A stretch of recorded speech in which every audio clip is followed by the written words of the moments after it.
There we go.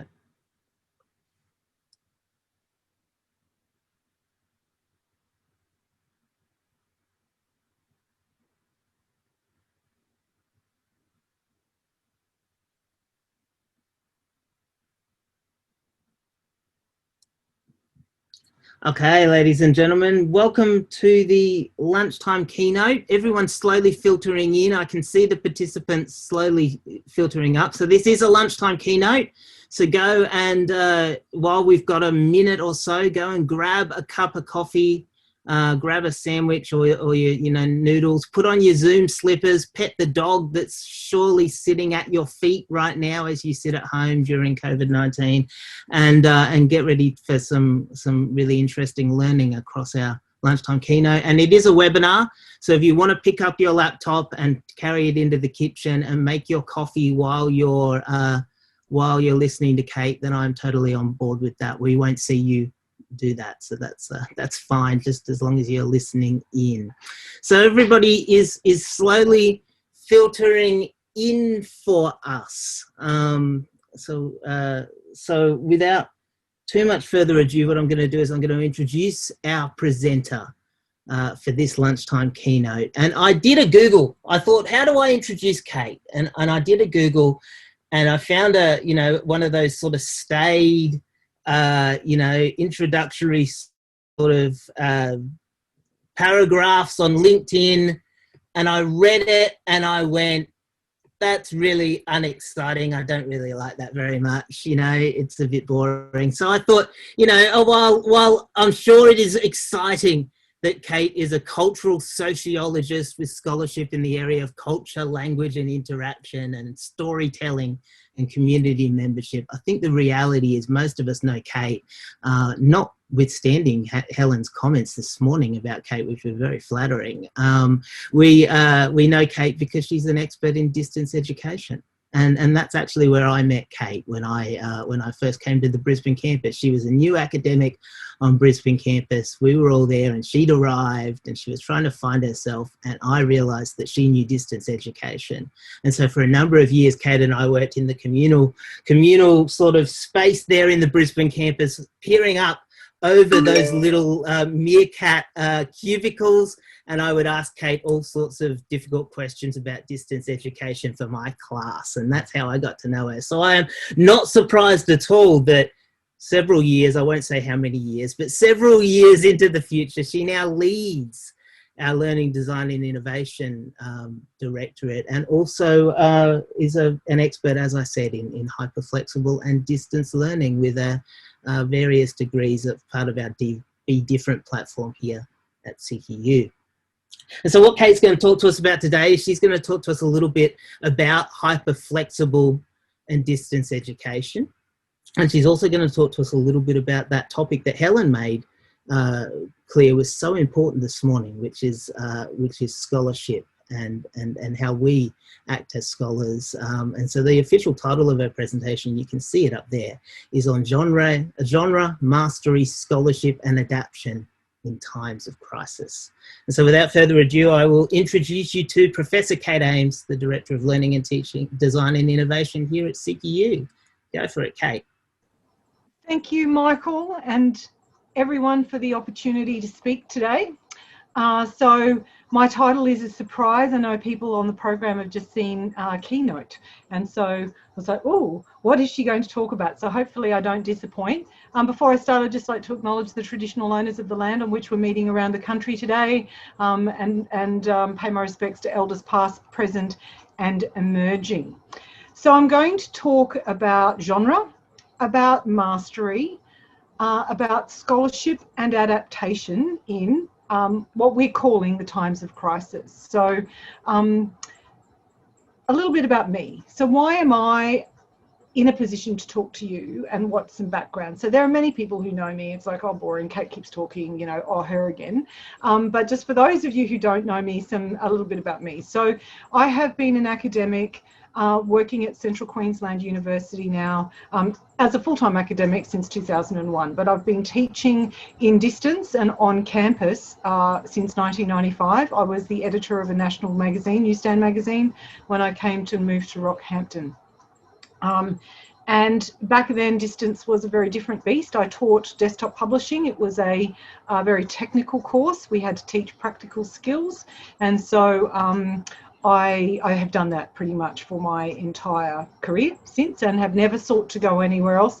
I'm a bit of a CQU girl. I have actually stayed with CQU primarily because I am so passionate about distance education. And until recently, really, I couldn't move anywhere colder, to be honest, because I'm a hot weather girl, and no one else north of us did distance. So nonetheless, so that was really why I stayed with CQU, and also the social equity.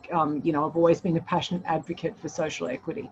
So in my other life, though, the things that influence me on a daily basis are I have a quadruple amputee brother who had his limbs removed in 2012. He is doing very well, but I wrote a book, and so he has, and that experience of trauma has informed my very pragmatic, I think, approach to life and everything, and that is also then complemented by my life as a military officer. So the photograph there, I'm in East Timor. I've been a military officer since 2001. It is literally a parallel life. Every Tuesday night for the last 20 odd years, and now Sunday mornings, I spend in uniform. And yes, that is Koshi in the background, David Kosh. It was the 10-year anniversary of Interfet when I was the PAO supporting the force there. And I'm currently now a Lieutenant Colonel, and I work with Defence Staff Command Training Centre as the Lieutenant Colonel supervising training courses. And I'm a mother of 2 teenagers, which is fun. Lots of fun. So on a daily basis, I juggle multiple lives and personalities, and I'm not the only person to do so. Every single person in this world and who's watching this has got multiple facets of their world, and it informs their practice. But I will draw on some of this as I move forward, you know, in this session. So, all right. So, academic life. So this is my version of academic life. We spend our day on a treadmill trying to make sense of changes and things, and you know, there's a traditional building in the background because academia is by nature very traditional.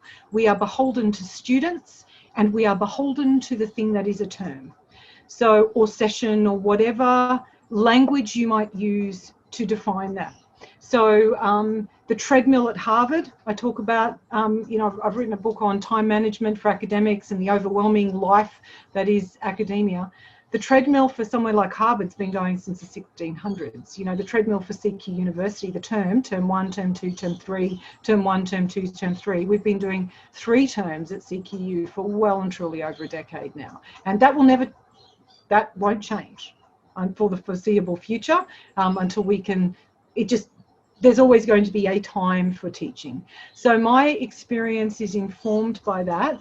I still teach and still am involved in teaching on 2 fronts. So you'll see the things, the little Moodle screen. So on the one hand, I'm at CQU, and the one on the right is my Defence Life, which is a military public affairs course, which I also am involved with as the chief instructor on that. It's also Moodle, and it has also had to deal with a move from residential to online this particular year as COVID. So I'm also a student. So I'm currently a student of a Master of Educational Neuroscience, which is our hyperflexible genre that I'll be speaking a little bit today about. So so what I'm going to be talking to you about is really I suppose a conceptual piece. It's based, I'll be talking a little bit about a story that I have about development of a new type of learning and the impact or influence of expectations and understanding about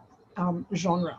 And so it's really a conceptual piece. It's a little bit of a story, and you can ask me questions at the end, and hopefully I don't bore you to tears over the next 20 minutes. But I suppose the idea of this session is really to just get you thinking about your own understandings and expectations of what is education, what is my education, what is my structure, what kind of research is involved. And at the end of the day, I think the key point that I want to make is actually the importance of scholarship in moving forward with education for the future, considering also student skills and experience that we all need to think about. So, the virus.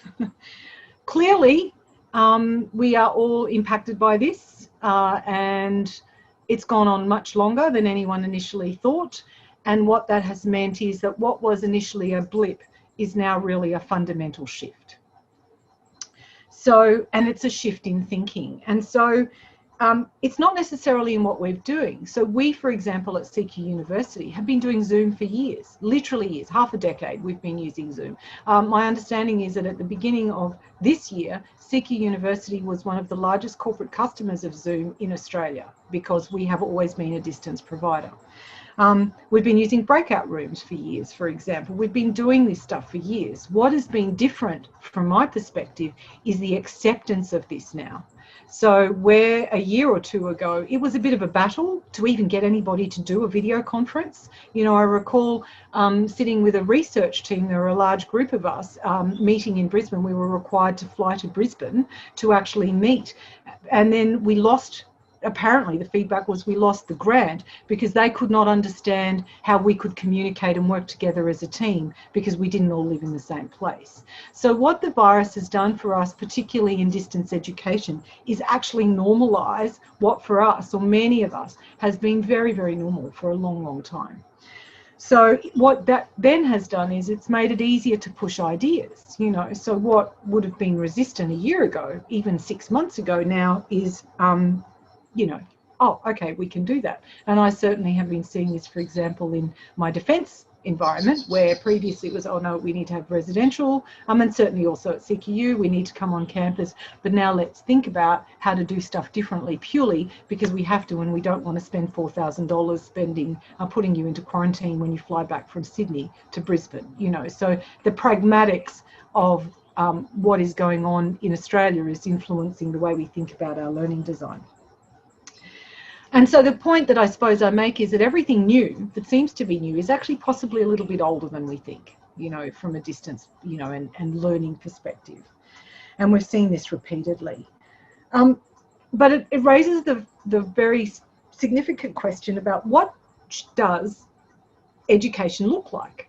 And we've seen some structural shifts, or thinking about structural shifts. You know, how do we take an on-campus class to online, and what does online look like? So this occupies, or has preoccupied, an inordinate amount of my time. And I think I talk to colleagues of mine who have been doing distance for a long time, and that question about, well, what does it look like and what is it? It's almost like some of us have retreated from the discussion because we had that discussion 10 years ago. And so then thinking about that as it's emerged, it's been interesting to engage in that. So, but it raised for me this question of genre. So I think that is my next slide. So genre, on genre. So when we think about genre in education, it's not a term that is used within education to talk about the structure of learning. It is, there's heaps of lessons on genre, teaching genre from a literary perspective. The term genre is routinely used with regard to linguistic analysis or textual analysis. So it's the genre like an essay or a poem or a film. And so the reason I've got the photograph of Scream, or the screenshot here of Scream. And the reason that speaks to me in terms of genre is that as a former magazine editor and you know, desktop publishing teacher, and you know, I taught contemporary photo media for many years. I was a photographer as a professional profession. This notion of Wes Craven, who was the very famous horror director, subverted the genre to create Scream. So he was considered a master of horror genre, and by being a master of horror genre, he was able to subvert the genre to create a genre spoof, effectively. I remember it really well because I was taken, I hate horror, I'm routinely known for hating horror. I was taken to it. Apparently it was supposed to be funny, which it was funny, it was still terrifying, but I remember being absolutely terrified as I watched this movie, and my beautiful girlfriend saying to me, it's fine, it's a spoof, it's a spoof. You know, the running up the stairs, getting away from, you know, the protagonist, so for example. So it made me think about some comments when I was teaching design that to be able to subvert the genre, you need to master the genre. So the question then is, well, what is the genre in education? And the reason that has been raised for me is because there are constant questions now about genre. So the importance of genre to a reader of a text is that it sets up expectations. It means that you understand what you are getting into. Like, we know from that photo that I am going into a horror movie, and that these are the things that I can expect. I can expect to be scared. I can expect that there's going to be a victim. I can expect a range of things. And if I don't know that, well, then I will know it by the end, and then I will have an expectation by the time I watch another horror movie. So, and you know, in education, we're seeing a lot of these kinds of discussions. You know, what is postgraduate? What is undergraduate? What is a short course? What is a micro-credential? What is a digital badge? How do we define it? What does it look like? You know, and so we are very tied up at the moment, and have been now for probably about a year or two, certainly in Australia, in trying to define those. And it's not called genre, but I think it could be called genre, because there is an absolute structure to the learning frameworks that we are now engaging with. And what that means is that then sets up expectations by those who are engaging. So we know what a short course is. This is a short course. I know what I can expect. You know, it's probably going to be, at the moment, online, assessed by quiz. I'll get a certificate. I'll pay a little bit of money for that, and maybe someone will give me credit. Or if I go into a postgraduate course, it's going to be a set, you know, 8, 12, 16 units. It's going to probably be assessed by X. If it's online, there's probably going to be a discussion board that's going to actually ask me to do 5 posts over the term. It's going to give me a certain weighting. There is a very routineness about some of our learning that means that if a student doesn't get what they expect, they are surprised, shocked, horrified, or a range of in-betweens on that genre. So the two key issues that I see with regard to this are that genre is actually defined by legislation in Australia. You know, it's a term, well, and beyond. And, you know, things like term structures, AQF levels, a whole range of things. And very often those people are not necessarily masters in, or don't have mastery in the specific area on which they are actually determining what should or shouldn't happen, or what it does or doesn't look like. You know, or maybe they're bringing in they're like the poetry expert making a decision about something that's actually not really poetry, and they can contribute, but sometimes I'm sensing that at the moment some of this stuff is so new that there is difficulty in actually defining appropriately.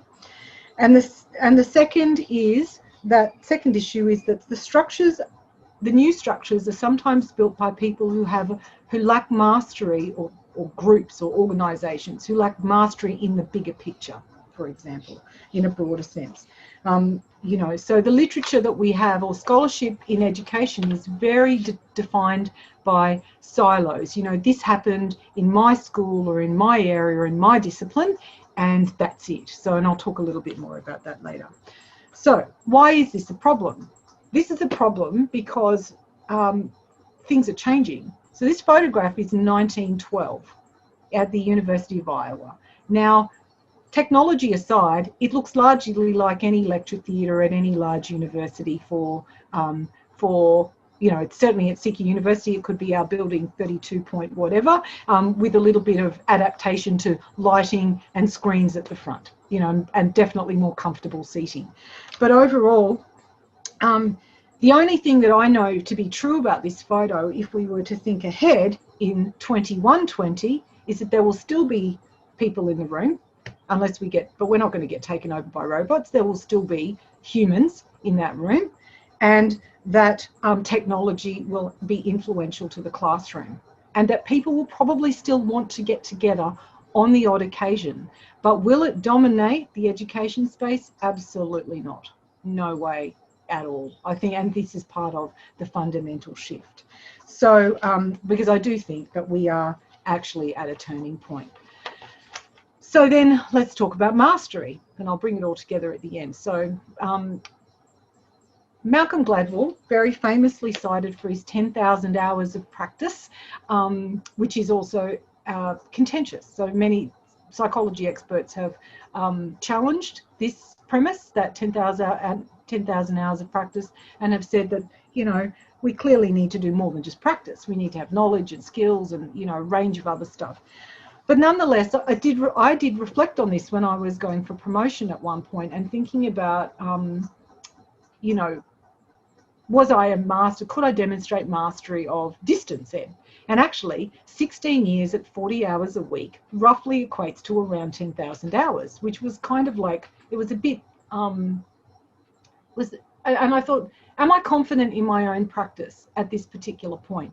And yes, I was, but that wasn't because I'd been practicing on one thing. I think that I benefited from the fact that I had this parallel life in defence, and that I had always been, or pretty much been, a constant student along the way. So I had this triangulation of experience. But the question then is, in thinking about new players and how do you become a mastery of online education, we are seeing a lot of decisions being made based on quite one-dimensional areas of practice at the moment. So, for example, MOOCs. You know, you've got your CMOOC, you've got your XMOOCs, all the different kinds of MOOCs. But people say, well, online, oh, you mean a MOOC? No, we don't mean a MOOC. We mean a particular type of learning, or a particular type of course, or people are framing their expectations on what they see and know, and there is at the moment decisions being made that perhaps are not necessarily informed by the bigger holistic picture, or actually the time on task or time on of knowledge. So, and that's a contentious point. You know, there would be people who would argue and say, well, you don't need that. But I would suggest, okay, well, actually, if you don't have the experience, then that's where scholarship comes into play. And so that, how do we then fill out in a short period of time that expertise that we're going to need to be able to help inform our practice? So that's where scholarship comes in. So as I mentioned before, siloed knowledge, this is just a screenshot literally of quality in distance education. It's a particular area of interest of mine, because when you are developing a new genre that is unusual and unknown to people, the first question comes is, well, how do you know it's good quality? So we've been doing some research into quality and what looks like quality. And this is an example of just a search on Google Scholar of quality since 2019 or 2018, and actually there's not much there, you know. So there are many gaps, and a lot of our scholarship, particularly in online learning, is dominated by technology, you know, so, and learning analytics, which is fine, we need that, but you know, and I'll talk more about the human factors in a little while. So this leads me then to my story. And it's the first of a couple. So the reason all of this has been at the forefront of my thinking is at CQUniversity we developed what's called a hyper-flexible course. It's been going since 2017. We started with 58 pilot students, and we now have 700 across 3 courses. It now comprises 50% of our postgraduate full fee paying cohort, and these students have no class, no due dates, no class times, no assessment due dates, no terms. They do have regular forms of contact, so it might be LinkedIn depending on the course, it might be a monthly drop-in session, they get a close relationship with staff, they communicate on Teams, but it is a totally different learning experience than what you would call a traditional postgrad classroom. We've termed it, in the absence of any other name, a TASBOC, a tertiary accredited self-paced online course. Because when we started to develop it, everybody literally kept saying, oh, you mean like a MOOC? No, not really at all, actually. So it is totally different to a MOOC. But because people who hadn't understood online learning, and they just couldn't conceptualize it, so yeah, it's a different structure to a MOOC. So because it is exactly like a postgrad course in the sense that there are, you know, 12 units, they have a capstone, AQF level 9 at the end, all the same credit points, volume of hours, you know, there's milestones and expectations. So it is so different to a MOOC. It's not funny, but it was just for those people who who, you know, self-paced online learning, it's got to be a MOOC. Excuse me. So, so that's where my background is, and it was an unknown genre, and so that the problem there for us was I spent an inordinate time with my team, who I acknowledge at the end here, and it was an amazing team, trying to define what it was. You know, what is it? You know, trying to explain to those people who actually couldn't see what it looked like, what it was. And so, you know, you'd show them the website, and yeah, okay, but how do you know when the student has submitted? Well, we've designed a system, etc. So, knowing that we were in this very new space, we drew on scholarship, and that the importance for us was making sure that we could ground what we knew or designed on what we knew. And the particular areas that we drew on were learning analytics, on course design, and policy expertise. And that was the expertise we had in our team. So there was a very small group who built it, and they were those three areas. So I was the course design expert. We had some, and a couple of others. And then we had learning analytics team. And then we had these policy expert who was able to, you know, look at aligning, making sure that we were ticking the boxes for text or any AQF. So, and as an example of one of the things we did, looking for quality indicators of online learning, we went and did a huge review of, well, what are the benchmarks for online learning quality? And so just to make sure that we can tick them off. And we found out, including the TEL benchmarking from Ascolite, which, you know, and I know Michael Sankey is talking tomorrow about technology enhanced learning. But we found that there were two areas that were missing in the scholarship of quality in online learning, and those two things were volume of learning and the quality of staff. None of those were in the benchmarking lists, and we then basically said, well, they might not be in the overall benchmarking list, but we need to make sure that we've got that ticked off to meet our policy and legislative requirements for this course. And so these were important for us because we knew that we would be under the spotlight, and it required us to become excellent at dissecting the important information and understanding context. And it's very, very difficult to do that kind of research because you're looking at a big picture, and every time you go in and think, oh, that looks like a really interesting article, you would find it's relevant for a kindergarten environment or a K-12 environment, or a, you know, it just wasn't even close to maybe a community college in the US. So it was, and even you go into the systematic reviews, and there weren't any systematic reviews that were even close to needing informing the research question that we had. So, you know, there's a scholarship gap that at the moment we're doing research to hopefully build some of that. So it required us to make some really big conceptual links between self-regulation, learning analytics and the impact of student motivation, perceptions of quality and the impact of legislation and policy on academic work, the impact of cost and flexibility on students, and the reliability of self-reporting. You know, the students who say, yeah, I'm going to come to the lecture. So you design that they'll come to the lecture, and then they don't come to the lecture. And probably most people who are on this will have experienced that one. And so we've been successful, and that has required us to adapt. So back to the coronavirus, it looks like an explosion for a really good reason. And so adaptation requires us to be flexible. And the question arises for us, is adaptation a character or a skill? And how do we teach it? And should we teach it?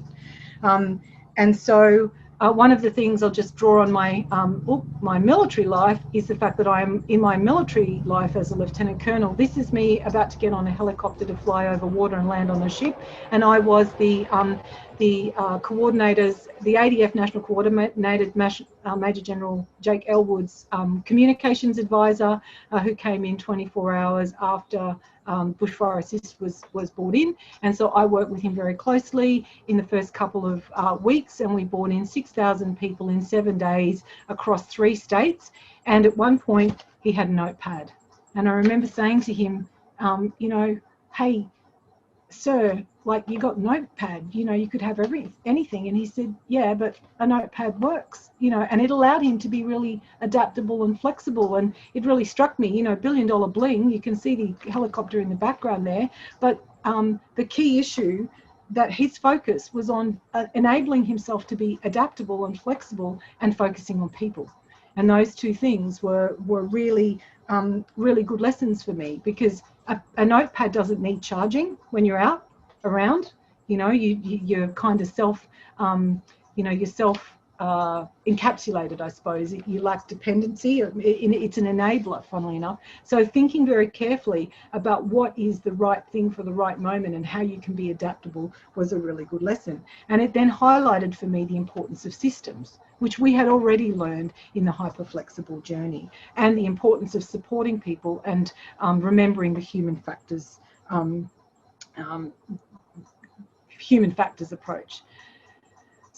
So from here, so what? All right, so at the moment, most people on this call are involved in university education, and our universities are currently in a bit of a self-implosion space, impacted by lack of funding, international students not coming in, and many universities which had already been going through a curriculum renewal are still working on that, that curriculum renewal.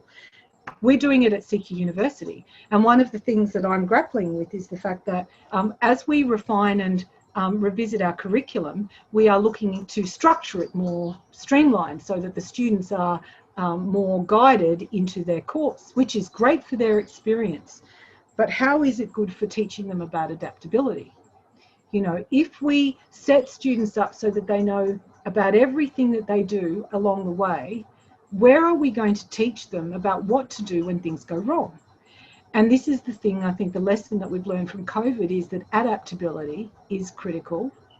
And, you know, contentious Darwin theory is, you know, we need to adapt as a species to survive. So the question for us is, how are we preparing our students?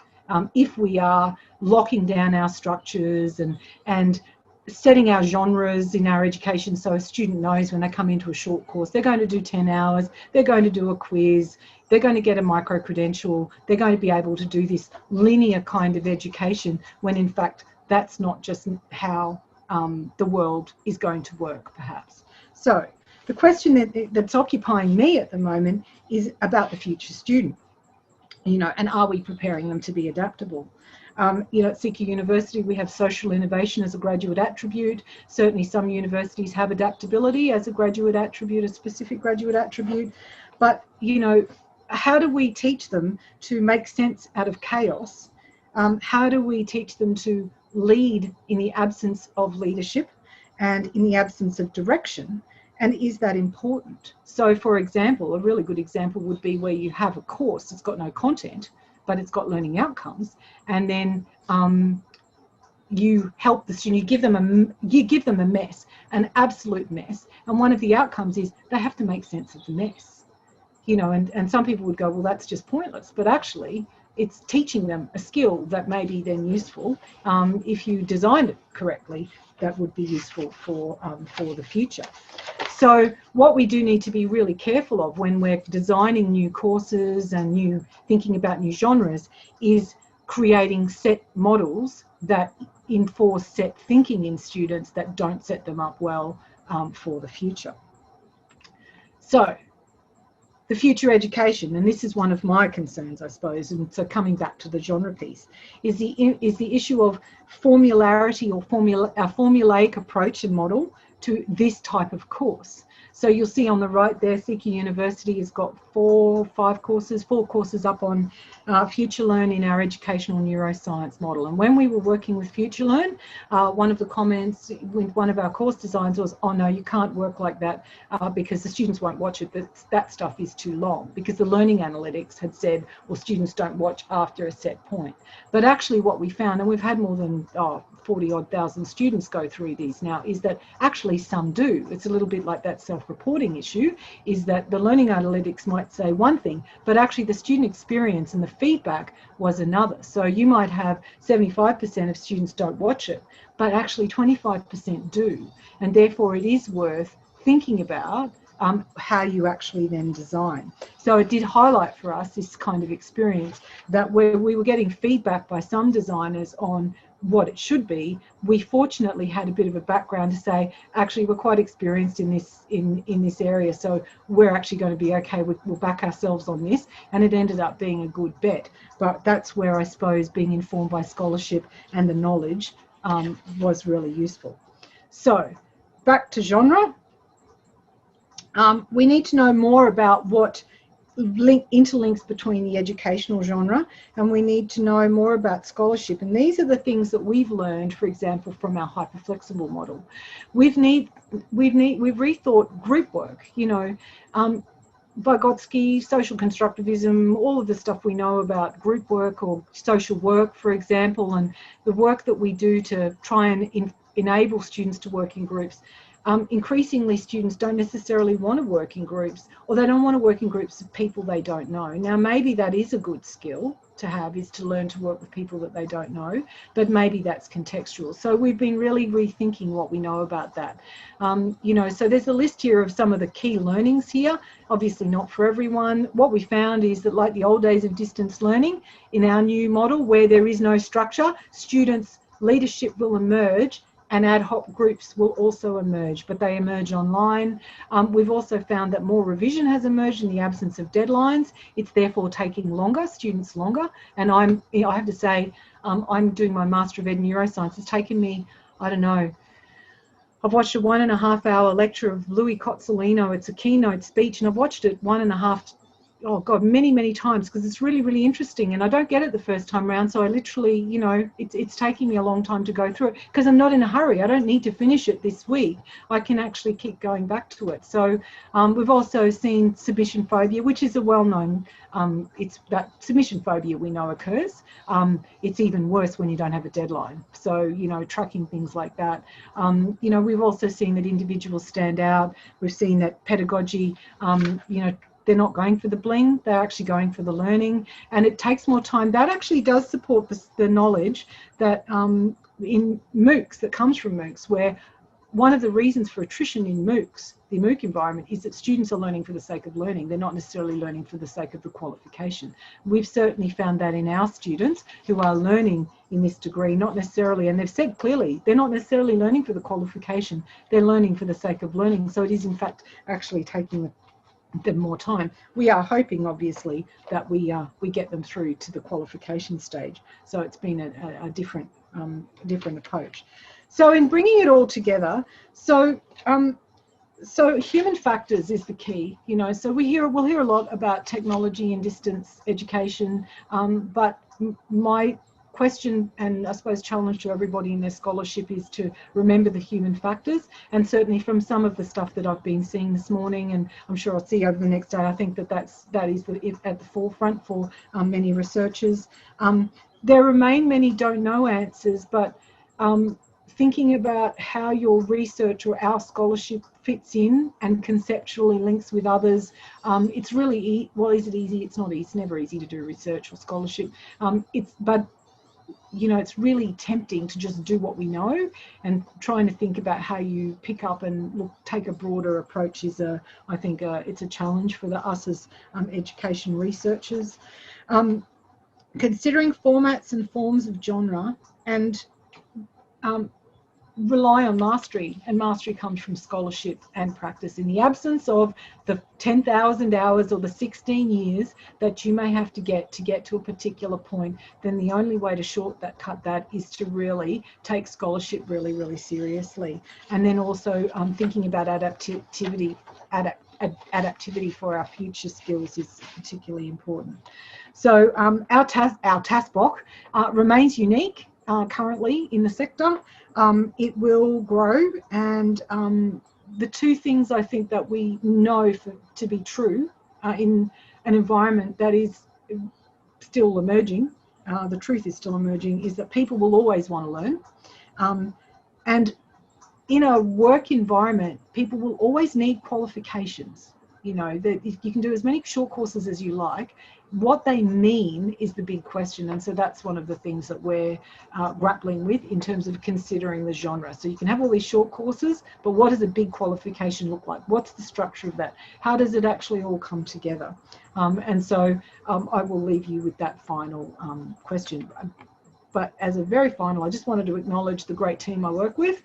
So the Flip team, we've got a large team, but the people on that screen are those who come from a broad background. They carry the MBA leadership, for example, and have been involved in the start. And also I need to acknowledge my superiors, Professor Helen Huntley and Professor Fiona Coulson, who I know Helen in particular, she mentioned this morning, I take her to very scary places sometimes with ideas, and we've been very fortunate at CQUniversity, you know, Professor Alistair Dawson and our Vice Chancellor prior to us, who were very happy and are supportive at a strategic level to do something really different and to challenge and to know that, okay, well, we're going to actually push the boundaries here on the rules. So, but we're happy to support you, just, you know, keep us posted. So without their support, we wouldn't be where we're at. And we're actually in a pretty good place, but, you know, thinking differently about,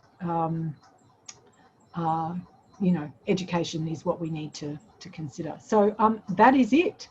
Thanks very much. Happy to chat to anyone who's ever keen to talk about this stuff. Hopefully I haven't bored you senseless. I noticed I don't think I've lost too many of the crowd, but I will stop sharing. No, you gained crowd as you went along, Kate. That was good. So thank you very much, Kate. That was awesome. Really enjoyed it.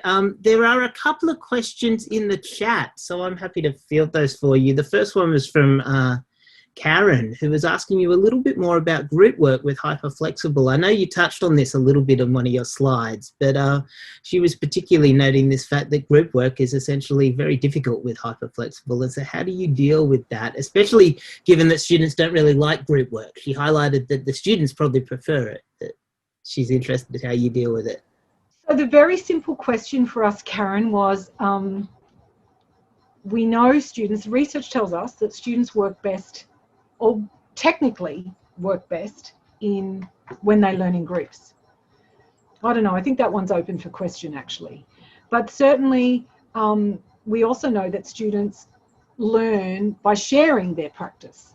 So how and what does a group look like? So one of the questions that we had was, do they necessarily need to work in a contrived group that we set up for them in the course environment, or can we set up reflective assessment tasks that require them to go and discuss their ideas with their group, which we know is pedagogically sound because it requires them to talk and articulate their ideas and then work in a group environment socially. So that is then, you know, supporting their knowledge without all the stress of trying to meet up and organise with a very busy group of people and trying to get times to talk. So it's not that we're not doing group work, it's just not in that normal group work way, which is here's your group of 5 people, go away and then present something to us at the end of term and sort out yourself as to how you're going to meet, which we all know, well, some people love it, but 95% hate it. Celeste does it really well. So Celeste is the group work queen, but mainly at undergrad, I think, Celeste, right? But even I think you do it at postgrad as well, so. Thanks, Kate. So while you were talking, I was actually speaking to Karen on the chat, and I said to her, I hope Kate says something about group work, because it's not that we don't do it, it's that we do it differently, and it's not something that is resisted by the students. Once they understand and they get their head around the style of how to do a group work related assessment, is absolutely possible. Awesome. So we've got their alternate suggestions. One for if you want to do alternate types of group work, and if you want to do the traditional group work, go and talk to Celeste and see how she does it. Yeah, and look, letting students set their own groups up, it's been really fascinating. I mean, the MBA leadership is a leadership degree, and I remember saying to them really early, because they were sort of like, oh, you know, we don't know what to do. Well, leadership happens in the absence of direction. Really very simple. And if you need me to direct you on what to do, then you know, maybe this is the wrong degree for you. MBA leadership. Yeah, right. So it was kind of embedded in the design of the course. Once you said that, the students were like, oh, okay, well, I'm uncomfortable with that. Well, you are, but that's why you're studying a leadership degree, because if you were a leader and you didn't need the degree, you wouldn't be doing the degree, right? So you know, so, and I suppose there's a little bit of that military coming out in me, is that, you know, you're kind of always watching for the opportunity for leadership to step up. So, and you can't do that. That doesn't happen if you're always telling people what to do. You have to create the space for them to figure it out for themselves, and you just provide that supportive environment. So that's been behind the design of that particular course. And watching the leaders, we've got a team site, watching the groups emerge, self-directed groups, that's awesome. And if they want to do that, that's great. So those who want to work in groups, find the group, and those who don't, then can do it a different way, which is to reflect on groups they know, etc. So I think that's a good segue. So setting your own boundaries and setting your own schedule. Adrian asked a little bit more about the fact that you don't have the submission deadlines in the hyper-flexible MBA, and how do you manage that, and what do you do about the fact that there may be greater attrition? He noted that MOOCs in particular have a really high attrition rate. They do, yes, and so this is again really different to a MOOC. So we created a system to manage assessment submissions. So we actually created a technical solution that notifies, so if Michael submits an assignment and Celeste is allocated to mark that, Michael submits it, Celeste is notified, Celeste's got 3 days to respond, she marks it and gets it back. So we tend to have about a week turnaround, which is pretty good for the number of students that we have. So and that was a bit of investment, but that works really well. We can see the tracking. So the students, interestingly enough, we had a different fee model. And once the students actually paid high fees, they got more serious about it. So I think one of the issues with MOOCs is that they're free, so there's no value on it. So what we've actually seen is a clear link between value. Now, again, that's known. That's not surprising to anybody who's designed, anything commercial, is that, when you pay for it, you value it. And if you don't pay as much for it, you think, oh, well, I might give it away for free. At the moment, we have no attrition. So because they have 5 years to complete their degree, we've got exit quals. So we've got students who are currently tracking for, and have completed, so they've got their grad certs in leadership. So our first 2017, our first crunch time will be in 2022. So I suspect what will happen is deadlines will work, and that from about the end of next year, we will be seeing people track towards their MBA or track towards their grad cert. But my hunch is that our attrition will actually be low. So, yeah. So, and so the group can't see the actual questions, Michael. So yeah, Adrian's question was, can we talk about not having submission assessment for deadlines? How do we manage that, and how does it relate to attrition? So yeah, so it's working well for us. It's very, very low administratively. We've only had one formal complaint in 700 students, and that was to do with a lack of assignment turnaround time. It took 3 weeks to turn an assignment around, and that was associated with a window over a Christmas period where we had an extra 200 students enroll. That was very unexpected. So but overall, yeah, it's a very low intensity model. Yeah. Excellent. Any other questions, ladies and gentlemen, for Kate about come on, give her a really curly question, although maybe some of the existing ones have been curly questions. I don't know. She dealt with them with aplomb, I think. Any other questions coming through? No? Okay. Oh, there we go.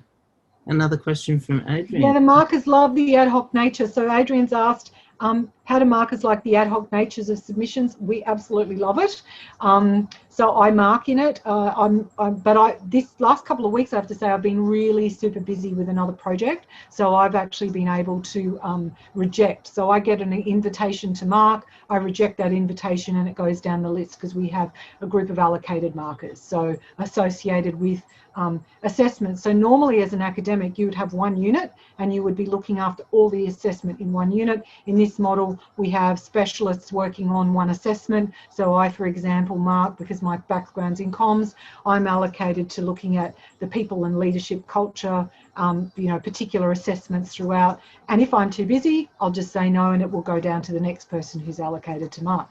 So it means that you can kind of, I'm too busy this week.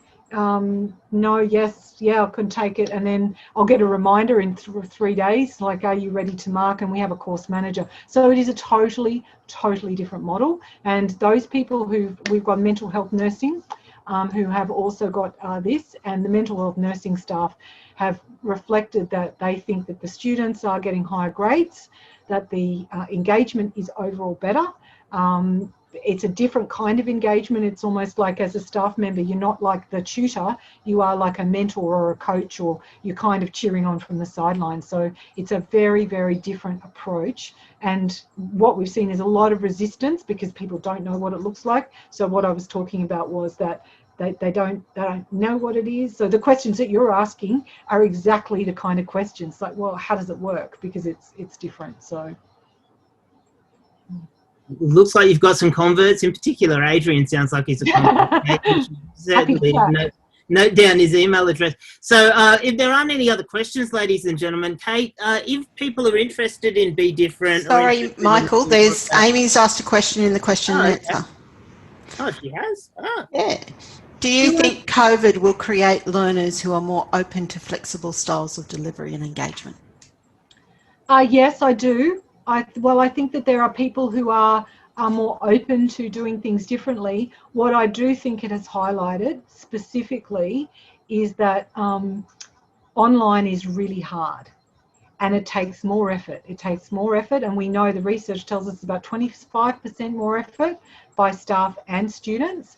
And what we are seeing, or what I'm noticing particularly in both lines, is that of my life, is that I think you will also see a move back to on campus, you know, ultimately, where people actually think, you know what, I really enjoyed it, but actually I really want the interaction. So what I think we'll see is a bit of a sort of a split, and the concern there is that those genres will become even more set, you know, and we will go back to really the way it always was. And I think that we need to be having conversations about not flipped classrooms or hybrid models. It's like a new genre, or literally a new genre, and and what that looks like, I think, is yet to unfold.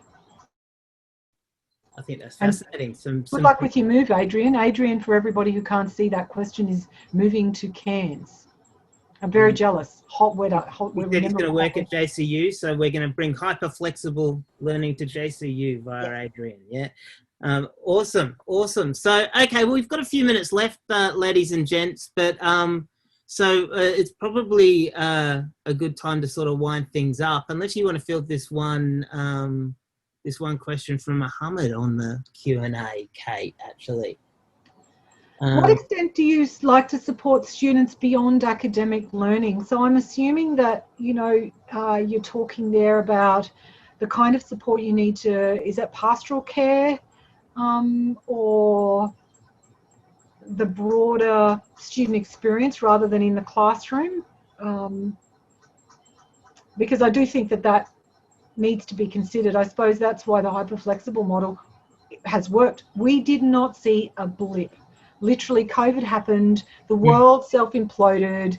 In the rest of the university, everybody's tap dancing, and our course literally just continued on. There was not a blip. It was beautiful to watch, actually. And so, for example, with my hyperflexible, I have been brought into a very significant project that has meant that I have no capacity to do any study, and haven't for about 6 weeks, and won't for another couple of weeks.